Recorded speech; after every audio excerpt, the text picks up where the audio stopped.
Assalomu alaykum, hurmatli obunachilar, hurmatli yurtdoshlar, do'stlar. Hoji akalarimiz uchun Traverse'ni oksiyetini kelib qo'ydik. 2024-yil do'stlar mashina oksiyet oladi. Mashina do'stlar 100% radman.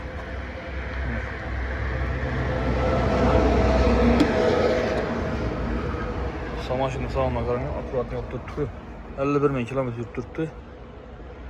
Lebo'yi raport tekshirtirib yurib olaverasizlar.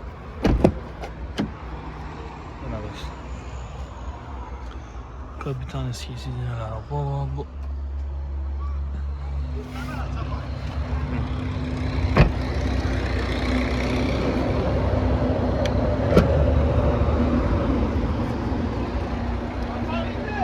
Arkasının holatları. Dostlar bir like'la basıp koyalım. Niye detkelim? Dostlar maşinimizin bakası 499 milyon son. Avtokredit, barter hizmetlerimiz var.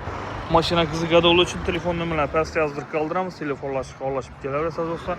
Sağ olasizlar, salomat olasizlar.